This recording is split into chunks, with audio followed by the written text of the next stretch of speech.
بسم اللہ الرحمن الرحیم۔ السلام علیکم۔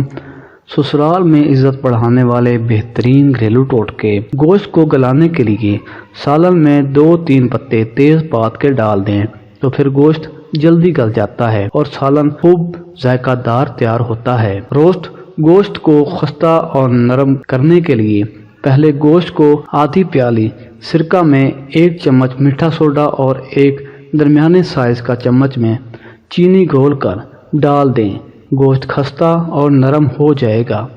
چاولوں کو فریش رکھنے کے لیے چاولوں کو پکا کر کچھ گھنٹے کے لیے رکھ دیا جائے تو وہ سوکھ جاتے ہیں اور کھائے نہیں جاتے۔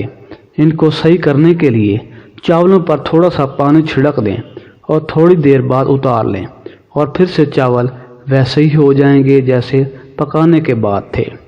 اچار محفوظ کرنے کے لیے چھوٹی سی پلاسٹک کی تھیلی میں تھوڑی سی ہینگ اچھی طرح بند کر کے اچار کے برتن میں ڈال دیں۔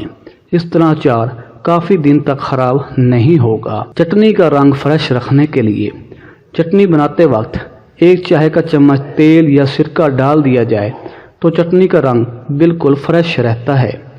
ہاتھوں سے لہسن، پیاز یا کسی سبزی کی بو دور کرنے کے لیے ہاتھوں پر ٹوتھ پیسٹ مل کر دھو لیں۔ پیاز کاٹنے سے پہلے پیاز کو 2 ٹکڑے کر لیں اور پانی میں ڈال دیں اور پھر پیاز کاٹیں۔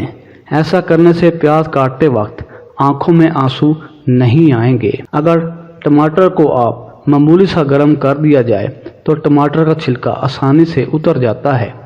چاولوں کو ابالتے وقت اگر اس میں لیموں کا رس نچوڑ دیا جائے تو چاول الگ الگ اور نکھرے ہوئے بنتے ہیں۔ بعض اوقات انڈے ابالتے ہوئے کوئی انڈا ٹوٹ جاتا ہے اور اس کا میزہ باہر آ جاتا ہے، جس کی وجہ سے انڈا بد مزہ اور اس کی شکل بھی خراب ہو جاتی ہے۔ اگر انڈا ابالتے ہوئے پانی میں تھوڑا سا سرکہ ڈال دیا جائے تو انڈے نہیں ٹوٹیں گے اور اچھے سے ابل جائیں گے۔